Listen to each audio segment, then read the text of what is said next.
Billy, it's James. These are all of our international friends. Hi. Bonjour. And if you could ask your questions through the mic, because we're having it all go through the system and we're taping it. Right? So if you don't have questions on the mic, This is like a talk show. This is great. Yeah. And if you guys want to pass, Want water? I got my own.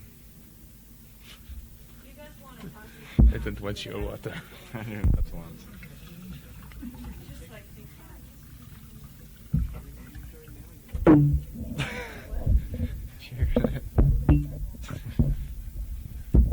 Always making music. So, hi. Billy, and, James. You're halfway through a tour right now, and I just want to know what your impressions were so far, and how's it been going? You want to know about America or Europe or all of it, or? All of it. Our impressions are, I think, are pretty good. The shows have been pretty well received, I think. I mean, I have, this continuing battle with the media in general, and if all you read or believed was the press, you'd be hard pressed to believe that what actually happens when we play is real. Because, I mean, even the other day there was a thing in a San Francisco paper about a show that we played, and the guy could not understand how we sold out, 2 shows, 4,000 people in San Francisco, because he just doesn't get it. He doesn't understand. And so he tried to attribute it to this kind of like, we were this band that represented the disenfranchised youth of America or something, and that was the only reason we were successful or something like that. So, I mean, I don't know.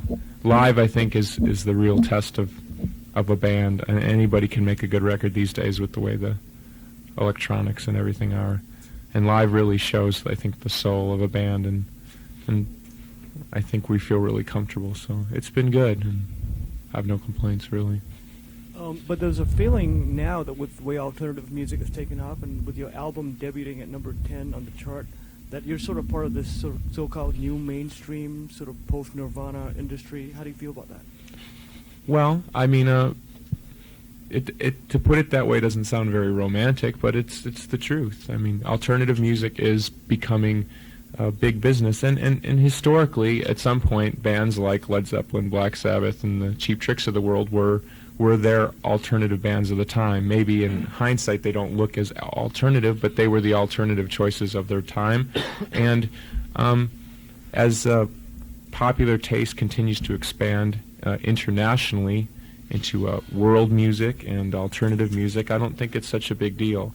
I have no problems with the idea of being successful or commercially successful as long as you do it on your own terms. And I think we do everything we do on our own terms. If that's successful, we have absolutely no problem with it. The very notion that something is successful, therefore it becomes not as good, I think is not true. So, James, what did you add to Soma and Mayonnaise?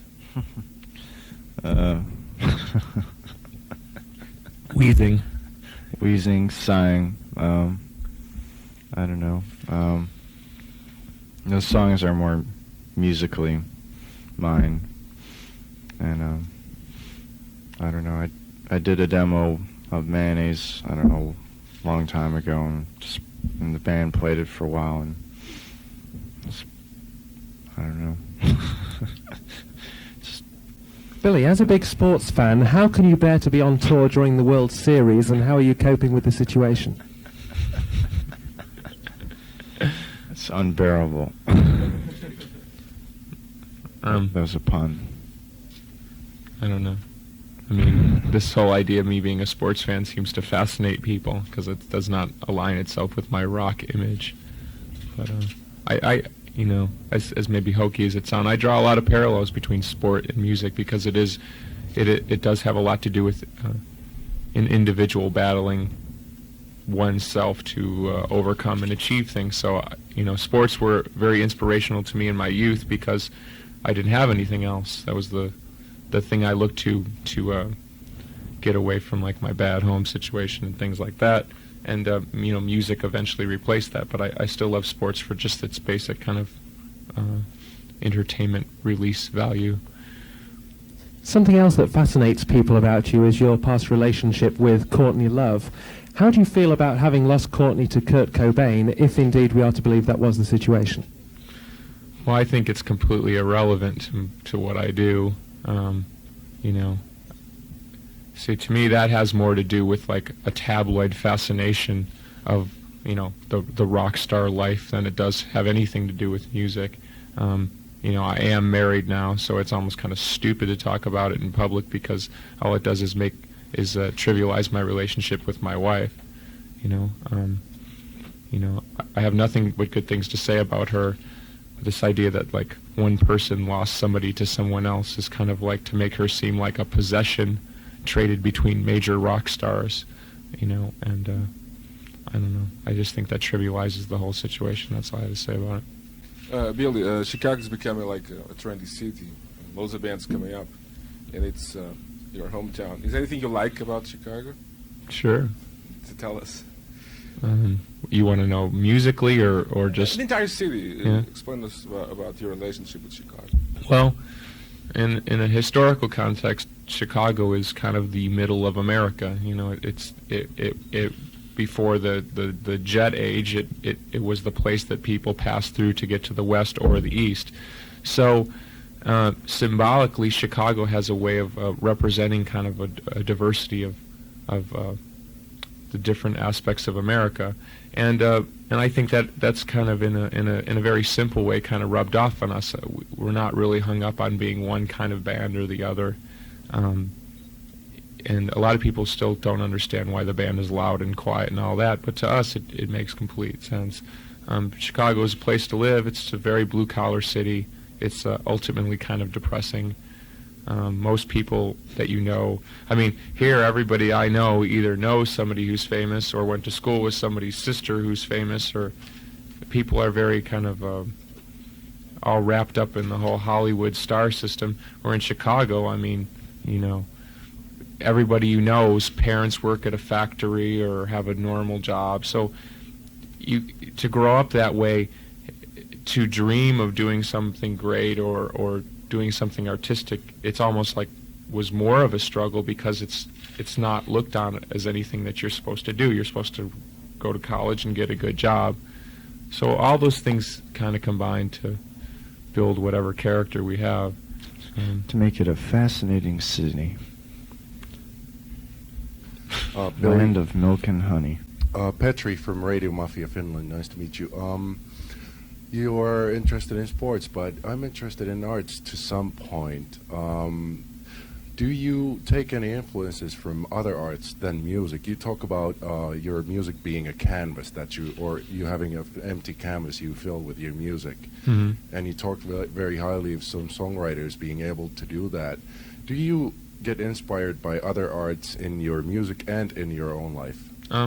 Sure.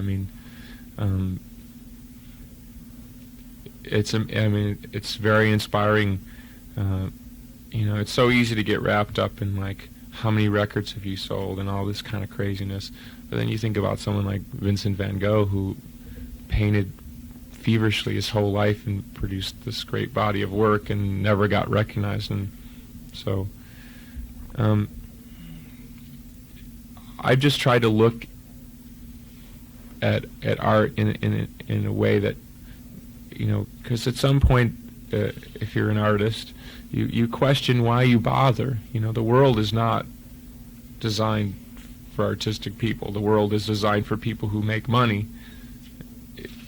And you have to ask yourself, why am I doing this? What am I trying to get at? What am I trying to express? And so looking at great art or trying to understand why someone works so hard to do great things and appreciate it on a level that's kind of goes beyond words has been very inspiring, because if all you ever do is sit around and think of how many records you've sold or how much more popular you are than Joe down the street, you can't win. There's no sense of satisfaction in that, because the Whitney Houstons of the world will always sell more records, if that's how we judged our artistic merit, then the great artists of our time are Michael Jackson, and you understand what I'm saying, I think so. This is a two-part question. First of all, special thoughts, feelings, and anticipations about being on Saturday Night Live next week. And also, since this is for Australian radio, for the record, could you, in your own words, articulate how this band came together?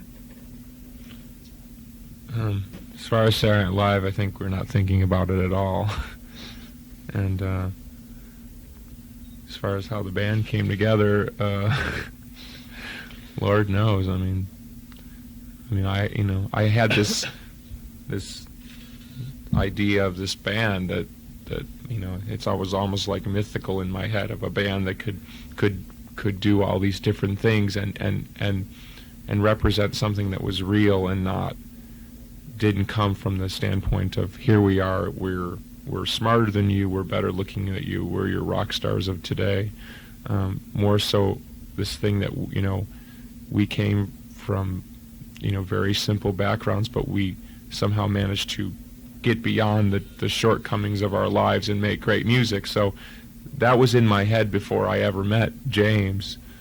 And when I met James, we had the same kind of aspirations. James was playing in kind of a hardcore kind of rockin' band, and he wanted to do different types of music. And when we would talk about our record collections, we would have so much different music that we listened to, and we just thought, why can't we do something that encompasses all these things? And it took a long time to make that work, where people could actually tolerate us.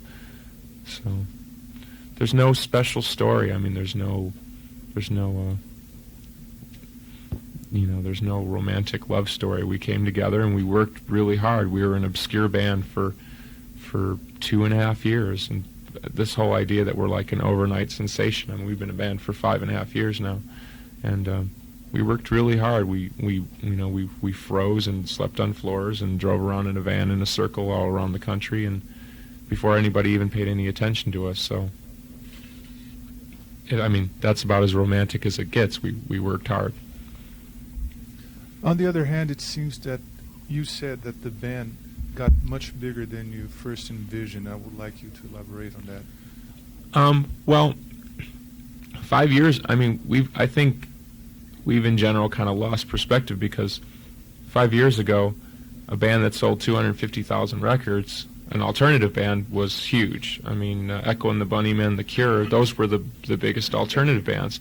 Now we've had bands sell 4 or 5 million records, and we've lost perspective on just how far-reaching even a band that sells 250,000 records. Look at Sonic Youth and Dinosaur Jr. Those bands still have a lot of impact.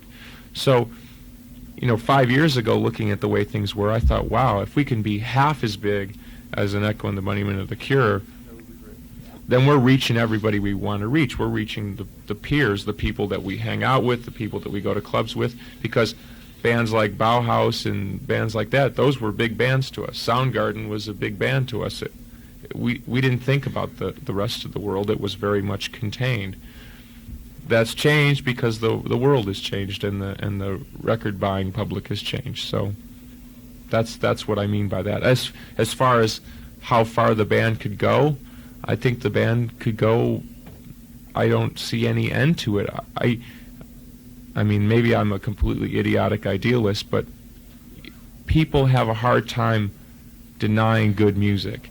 And the reaction that I get from a lot of people that I meet who are young, they never even heard alternative music. They never even had the opportunity to say that they didn't like it because they never even heard it.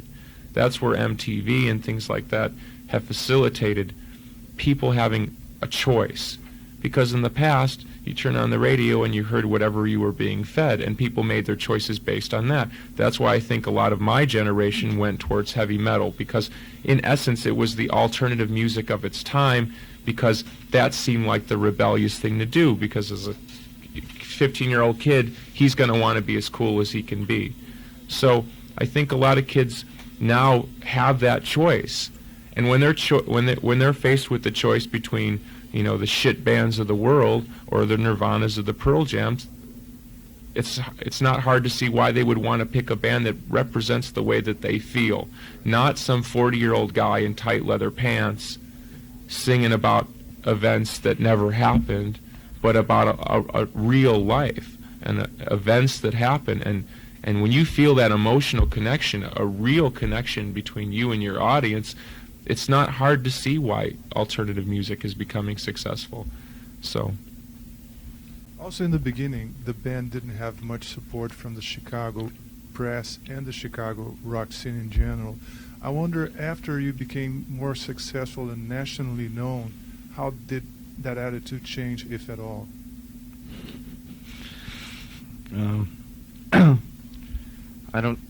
They really didn't follow us at the very beginning because there's a lot of different kind of cliques in Chicago, and we really didn't fit into any of those. There was like the wax track scene, touch and go noise bands, and there was a lot of Midwestern garage bands. And since we didn't really fit in any of those, I don't think we ever got many live reviews or any sort of, I don't know, single reviews of like the early things we put out. But I don't know.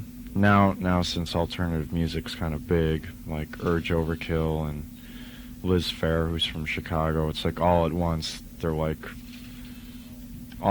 saying it's like, you know, something new, but I don't know. It's just kind of reactionary. They're nice to us now, kind of, but it's still kind of like backhanded compliments. Like We're still viewed in Chicago as an anomaly. Liz Phair and Urge Overkill have roots more so in the Chicago music scene, where we came from nowhere. I mean, besides James, who played in this band that was relatively, you know, small or whatever, I never played in any Chicago bands. Darcy didn't play in any Chicago bands. Jimmy didn't play in any Chicago bands. So all of a sudden, one day, this band shows up playing this like thundering rock and crazy music, and it's like, they were like, "Are you from Seattle, L.A.?" No, you know, people had a hard time believing we were from Chicago because we didn't fit the, you know, the basic mold. So, you know, now it's, you know, we're tolerated, and I think the fact that we've put our money where our mouth is in trying to support Chicago music, because that was always one of my complaints, that it was very non-supportive, that the bands who were popular in Chicago treated everybody else like shit. I think the attitude is warmed to us a little bit because we've proven that we mean what we always said, and that now that we've become quote-unquote a big band, we're not doing those same things. We are supporting our local music scene. So. How are you guys satisfied working with Butch Vig, and are you thinking of developing your sound in the future, and is there any producer out there that you would really like to work with? I mean, at this point, we worked with Butch Vig for, I think, 3.5 years or something. So working with Butch Vig is like working with a good friend. It's not, I mean, it's very rare we think, God, we're working with Butch Vig, because we knew Butch Vig when he was not Butch Vig. So, I mean, he's just a really good friend, and he's a great person. He's obviously a good producer because of the quality of his work. As far as developing the band's sound, we want to take it further to the extremes. We're still committed to the idea of trying to break beyond what's considered your basic rock formulas. I think we've pushed the envelope, but I don't think we've quite pushed it as far as we would want it to go. We still feel very somewhat trapped by the fact that we are a live band. I think we make certain concessions because we know that we have to go out and play the songs live. And as far as who I'd like to work with in the future, the only person I can think of at the moment is Alan Mulder, who mixed our record, because I really like him. So. Hi, Billy, James. This is Jeffrey Resende, Rock Brigade, Brazil. Yeah, alternative or grunge wouldn't have been possible without the heavy rock of the 1980s or the careless pop of the 1980s. Your press release mentions crushing heavy rock into dust and swallowing pop as a whole. How do you feel about this? That. That's just somebody at Virgin writing something. Doesn't Actually, Matt Sweeney wrote that. It's sort of like biting the hand that feeds you kind of thing, but how do you feel about that? Well, I mean, you know, I wouldn't read too much into a press release just because it's exactly that. It's not to try and motivate the public. It's to try and motivate jaded rock writers into actually listening to the record. So if we had to trick you into doing that, then fine. Yeah. As far as are we crushing rock music into dust? I don't know. Probably not. I mean, here, I'll answer a question that I haven't been asked. People say, oftentimes try and hearken us back to a band of the past or this kind of 70s mentality. The whole idea behind the band is not at all to go backwards. It's all about going forward. But there are intangible elements to rock and roll that you cannot get around. One, loudness, powerful grooves. Unless somebody invents some new way to play music, those are elements of rock and roll that you cannot get around. So, I mean, and you look at any music, just because an industrial band uses a drum machine, they're doing the exact same things. They still have loudness and they're still playing with heavy rhythms. So this idea that we're some kind of a throwback band, I'm really disgusted by. And again, we're really committed to trying to push the parameters of rock. The goal of the band has never been to be a big band. The goal of the band is to be an amazing band, and if you're amazing, then you will be big. And that's how it's always worked for us.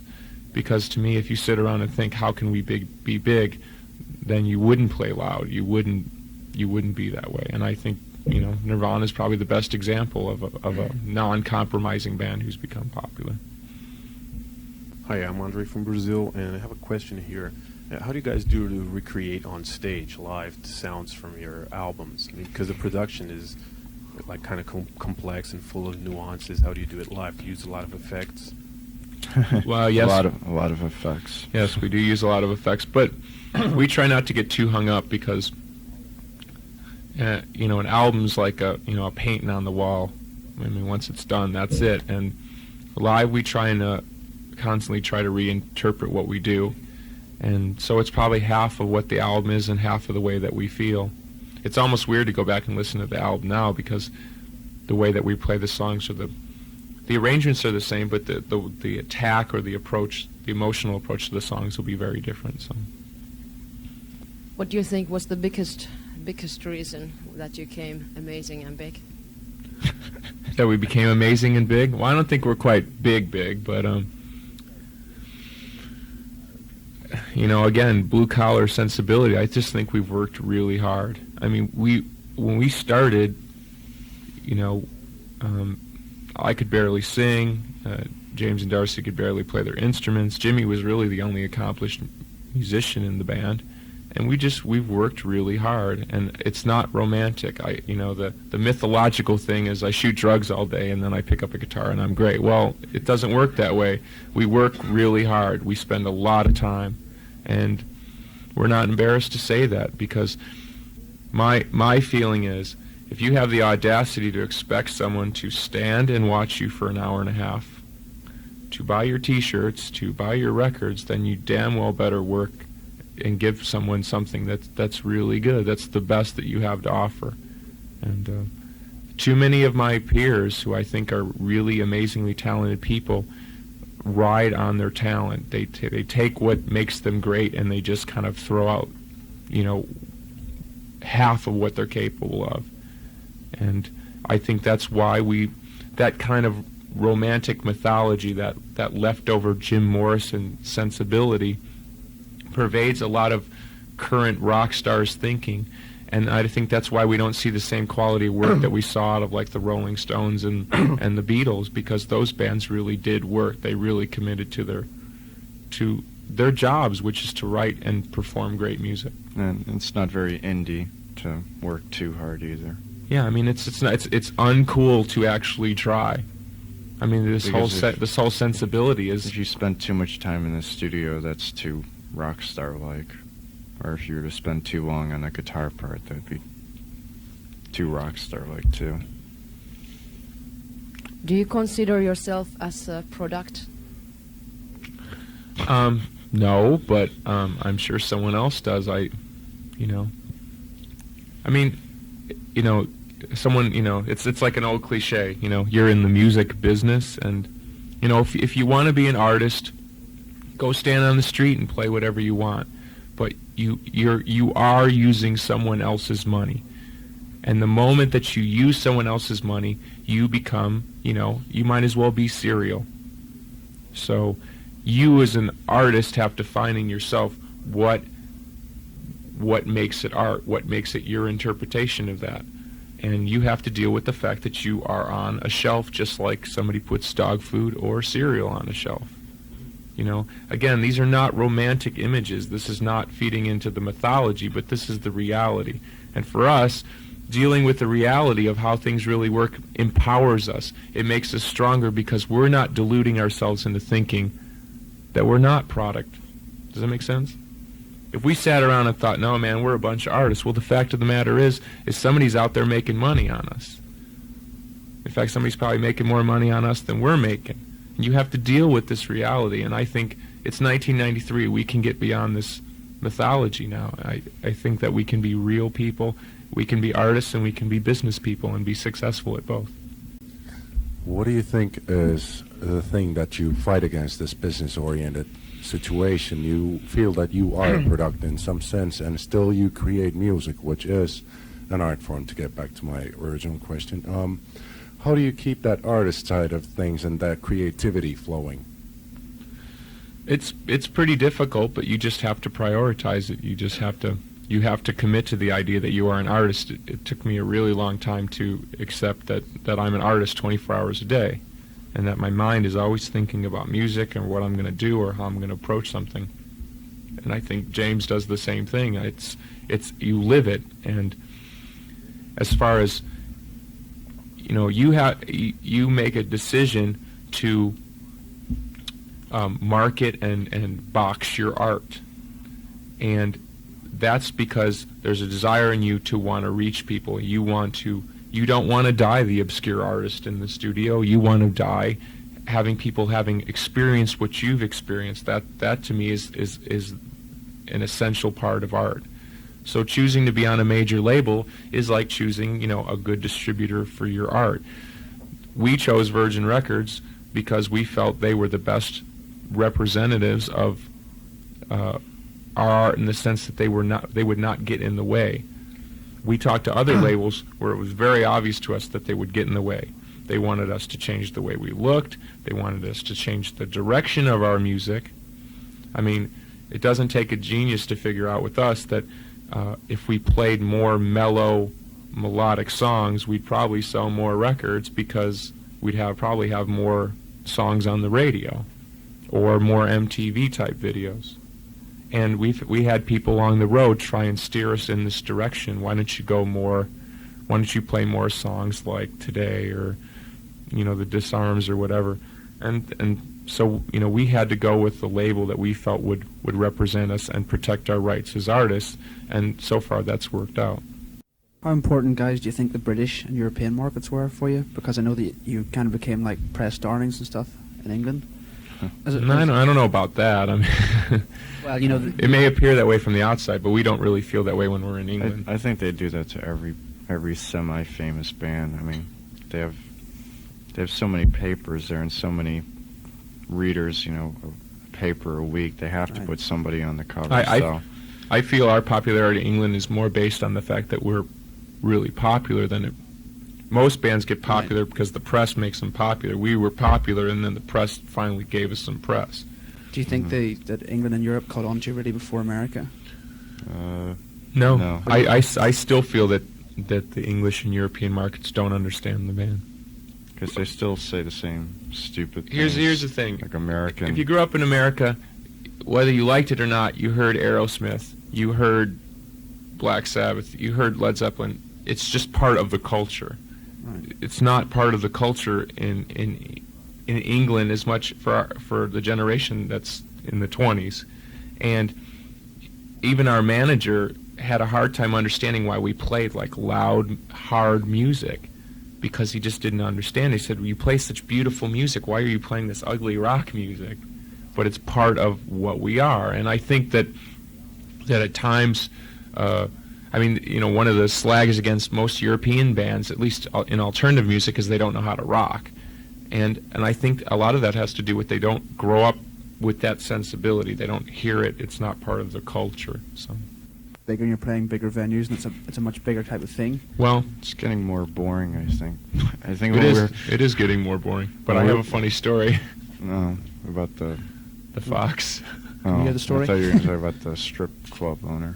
Yeah, well, you want to tell that one? Yeah, the strip club owner in San Francisco came up to us and he said, "Man, you guys are great. I'm a strip club owner here in San Francisco, and the girls love your music." So implying that they played our album while the people strip.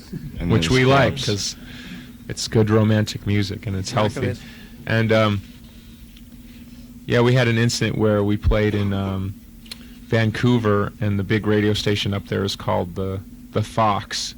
So in the middle of the show, I'm playing, and I look, and the security guards are arguing with this guy in a big fox suit, like a Disney character. And he's got the head on and everything, and he's arguing with the bouncers because he wants to get up on stage to promote the radio station during the show. Wow. They wouldn't let him, though. You're talking about the European market and so on. I'm representing radio in Australia. And I wanted to know if how important you think that market ultimately will be with you, because they're very excited about hearing from you. And also, some of the reading I've been doing about you guys is that you're real audiophiles and you have very extensive disc collections. So I wanted to know if in any of those collections you were inspired or influenced by any Australian bands, and how, if you have any plans to go there, and how important that market is to you.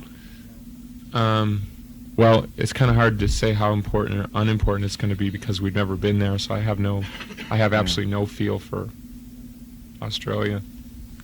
I mean, as far as I'm concerned, I'll go anywhere where there's people who want to listen to music, and I mean, and I'll amend it with one thing. We played in Slovenia, which is part of the former Yugoslavia, excuse me. Sorry. And we played for 2,000 people, but they can't buy the records.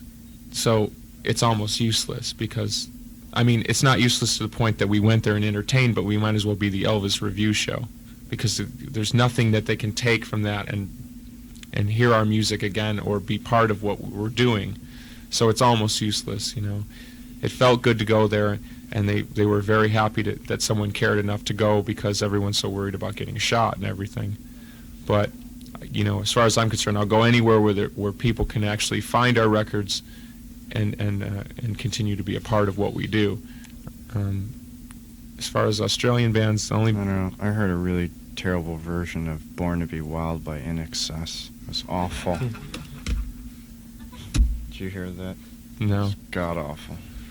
But the only band that I really liked from Australia was Midnight Oil, mostly like the earlier stuff. Like 10, 9, 8, 7, 6, 5, 4, 3, 2, 1. That was a good one. You were talking earlier about the press descriptions of you. How do you feel about being dubbed the new Nirvana? Well, I think that's a media creation. You know, anybody who knows us, or put it this way, if you know music, if you pay any attention to music, you either heard of us, heard one of our songs, and knew enough about us to know that we came from a different place, 2,000 miles away from Seattle, a different sensibility. We said different things. We sound nothing like them. We dress different. So on that very stupid kind of level, you know, we're not the next Nirvana, right? Nirvana's one of the few bands that we have never been compared to musically up until the time that they became really popular, right? So here we are, we're floating along, we're being our own band, we're so different, we're an anomaly. Then all of a sudden, we're the new Nirvana, or the next Nirvana. Where's that coming from? Is that coming from a record company? No. Is that coming from us? No. It's the media. Why? Because the excitement that gets wrapped up into a band breaking, becoming the next big thing, whatever, sells magazines and fascinates people. They're continually fascinated by who's going to be the next king of the hill. you know, and that's why we have the whole backlash syndrome. All of a sudden people aren't as good, and then people start writing bad press about them. So we want, see, you know, one person might think that it might be good to be that because people are going to pay attention to you. To me, all that does is degrade what I do. That says that all I am is riding on somebody's coattails, that I couldn't do it myself, and blah, blah, blah. So I'm completely offended by the whole idea. And I think, and see, to me, the media, it's ultimately such a soulless thing because it isn't about music, it's about information, it's about entertainment, you know. And so it comes down to questions about who's doing drugs and who's fucking who. And you know, we have such great and wonderful music that doesn't get reviewed because somebody would rather talk about the personal life of rock star number 2. You know, we got bumped off a cover in England because some guy did some felonious interview with Kurt and Courtney. And it was a totally bullshit article, but we got bumped off a cover that we should have been on, that we earned or deserved, because the personal life of a famous rock star was more important than our new album. And that, to me, is very offensive. I can't make peace with that. As a songwriter, do you see yourself writing for other people or trying to express other types of music? And third, would like to work with somebody else beyond the band? That's a lot of questions. Yeah, it's 3, yeah. Yeah. I really can't think anybody else I'd want to work with. I'm very comfortable in the situation I'm in. As far as doing other work, the only other work I'm really interested in doing is maybe soundtrack work. And as far as other, you know, famous people to collaborate with, everybody's Billy Idol, yeah. Everybody's got their own shtick, and at some level I feel what I do is so specific that it's really hard for me to understand what anybody else is doing because I'm so immersed in my own little world, you know, Pumpkin Land, that I don't know. I have no real desire. I'm, you know, Smashing Pumpkins, that, you know, satisfies a lot of what I want to do. And we cover a lot of ground. You know, I could see why somebody who just plays in a plodding rock band would want to do something else, but we could do anything we want to do. We feel, I mean, we're not going to break into reggae or jazz, but we pretty much feel we can do whatever we want within the realm of rock, popular, alternative, indie music. Right. Were you guys ever offended by some comparison? I mean, did someone ever compare you with All a of them. band that you hated? All of them. REM. No, it just, it's not even necessarily all of them. But which bands in special? I mean, were you compared to? But that's just Addiction. Nirvana, Pearl Jam now. It's all offensive. It's like, you know, all that does is you're not as important as the person you're being compared to, or you're not as good. That's all. That's the only message I take from it. It's all offensive to me. They just don't understand the band. They just think of they think of some big band and they go, oh, they're going to be this. And that kind of says they don't really know what the band does or what the songs are really like. Because, I mean, we don't sound like any of those bands remotely.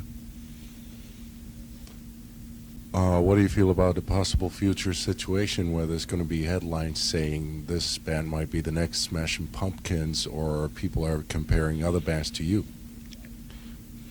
You know, I feel sorry for them because they're going to have to go through the same shit we've gone through. See, you take what is basically a fertile mind, you know, the 16, 17-year-old teenage mind who is not sophisticated enough to know every subtlety, does not know all the indie bands, does not have enough money to have 500 albums. You take that mind and you feed them full of comparisons and this band's not as good as, or they're just like, or if you go see their show, they're going to do this. That kid walks in, and so we're up on stage. We have to fight that. We have to prove. It's not about being good. We have to prove to this mind that we're not these things. It's a constant uphill struggle to eradicate the information that's fed into their heads and the MTV vision that goes in. To me, it makes it almost impossible to be a band in 1993, because the amount of information available through TV and through the media and the amount of misinformation available makes it impossible to move anybody. And it's really pushed us onto into the extremes, because every night we got to deal with this. Since you guys have been touring, have you written any new songs? Sure. Do you come with them at sound check or in the hotel rooms, or both? Anything that you're excited about? No. What about, do you guys have any dream bands that you'd like to tour with? No. No. Hi guys, I'm Daniel of Rock Brigade Mags in Brazil. I have a question. You guys are getting a very good thing, a lot of like press, like exposure. I was watching MTV last night, and your video was like among all these pop videos, you know, Dr. Dre kind of, and you know, you turn on like just heavy metal radios like KNAC, and your song is top one. So it's a very good thing. So how do you guys feel that? We're expecting, you know, to get all these kind of people, you know, people who likes heavy metal, you know, in different kinds of press. What do you think about that? I think it's great. I mean, again, I have no problem with people choosing to like us. I have no problem with that. I mean, to me, one of the greatest compliments I can get is some kid who's obviously really into metal. You know, he's got the jacket and the chains, and he's full into the metal. And he comes up and he says, you know, I usually don't like your kind of bands, but I like you. And I don't. You know, I think part of it is the fact that we are a rock band in a way, but I think it's that element where that kid looks at us and he can identify, or she, with the human aspects of the band. So I have no problem with that. I mean, why not? Why, you know, I used to ask myself when I was 17, when I was listening to REM and U2 and Metallica, all at the time obscure bands, why are these not the biggest bands in the world? How come it seems like only I'm listening to these bands? I would go to school and kids would laugh at me because I listened to those new wave bands, U2 and REM. That sounds completely funny now. But to me, I couldn't understand why they were not the biggest bands in the world. And now they are. So there you go. Hello, yeah. My name is Armando. I'm from Italy, and I find that Italian kids are slightly different from American kids. Okay, they grow in a different way, and this it's the good food, you know. Yeah, and family life maybe. Maybe. Yeah. And this brought me to analyze a little bit what's happening with rock music in America. That you are maybe the very first generation that comes out of families that the mother went to work and mom and dad weren't there, and I was just wondering if you feel part of it as a rock generation. Yeah, and I think it's inescapable. The best thing I can think of along what you're asking is about I guess it would be about a year and a half, 2 years ago, we were being interviewed by this woman in England. She said she started to compare what was then the new wave of bands, us and the Nirvanas and whatever, as like the next punk rock, you know, the next Sex Pistols wave of punk rock. And to me, this is not railing against an establishment. You know, we're not like a bunch of anarchists. You're talking about a bunch of people who can't understand why they feel so empty and jaded and apathetic. People who feel hateful, you know, people used to take their hate out on black people and the minorities. And in some parts of Europe, they're starting to do it again. But in America, I don't feel that our generation feels those feelings. They're not taking them out on anybody. They're taking them out on themselves. They don't even know why they feel this hatred. They don't even know why they feel such apathy. And again, to play a concert, I mean, I don't know if this will make any sense to you, but to play a concert and stand before your generation and the one that's about to follow us, you know, ages 14 through, you know, 28, and just see how jaded people are. a good song, you know, a smiling face, a true feeling, doesn't do it. People want to see things smashed to bits. They want to see you rip your heart out. And you start to wonder, you start to question, what is this that people, it's not a feeling, it's a lack of it. And so I really do identify with that. Call it what you want, you know, Generation X or whatever. We're it. You know, we grew up in that. And even if you didn't come from a broken home, you grew up around people who did. And it's like it's built into our psyche to feel this. Okay, today the biggest force, obviously, in music is MTV, and during this interview, you already like criticized a little bit MTV, but then you said that it was good because it turned kids into Nirvana and Pearl Jam, bands that were not famous at the time. Right. What are your feelings about MTV? Do you think that it helped the alternative scene, or is it a monopoly that like bands that are not there can't get? Well, first thing I'll say is it's helped. It's obvious it's helped. There's no other way around it. Bands like Nirvana could not sell as many records as they had without MTV. There's no fucking way. So it's good. Okay, the bad things about MTV, you have to say, is it because of MTV or is it because of the music business? Okay, MTV was created by the music business. They didn't start it, but they built the monster that is MTV. Why? Because somebody in some label saw that they could sell more records by having their band on there.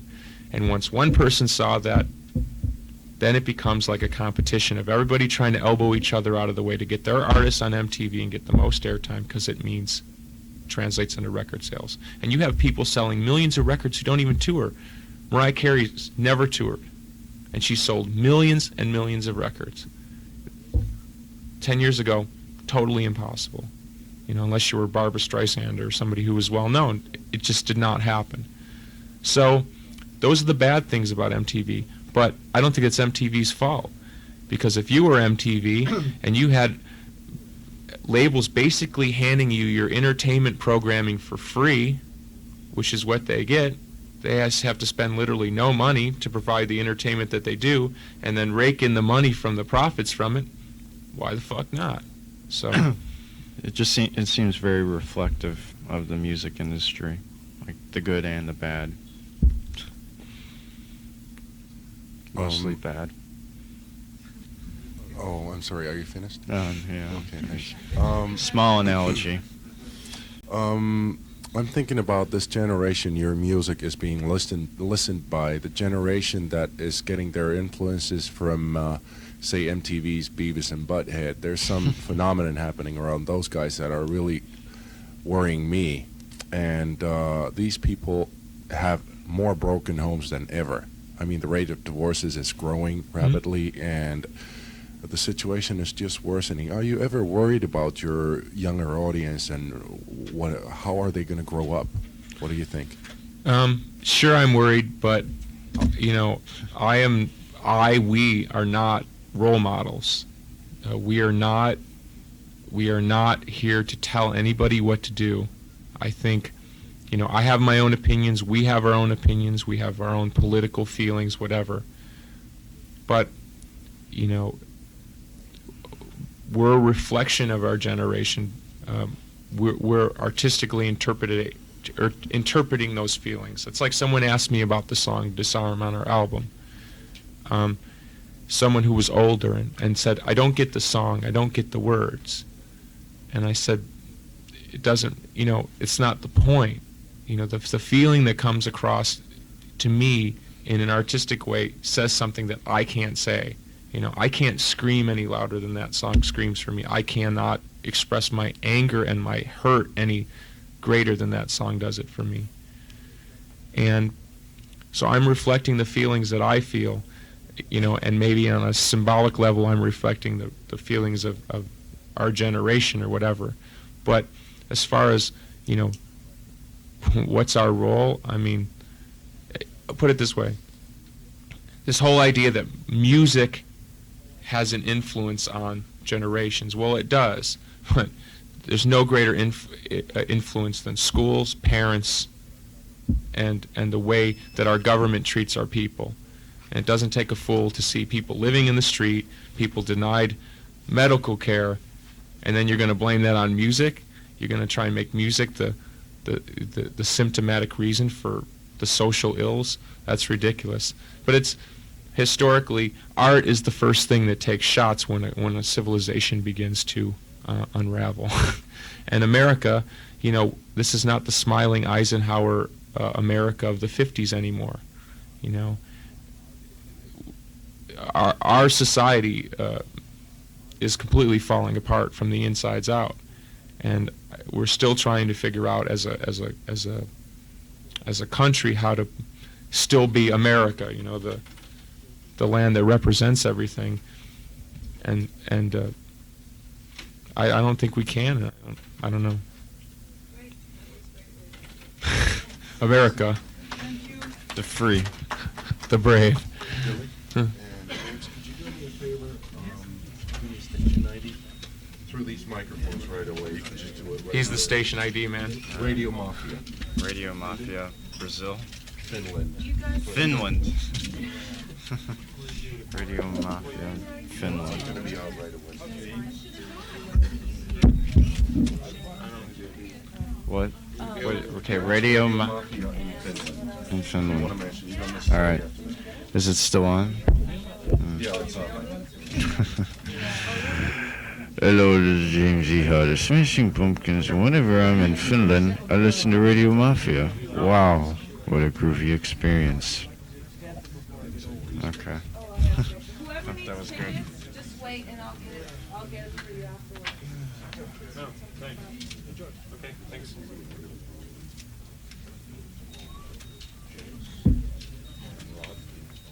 Hi.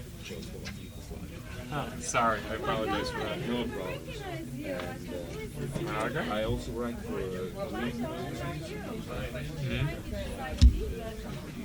Okay. Thanks.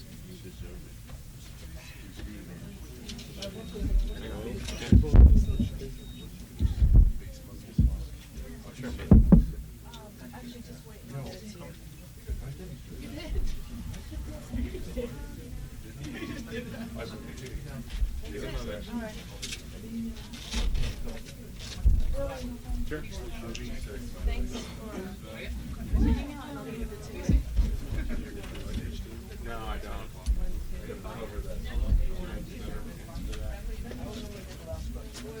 Sorry, Dad. Billy, thank you.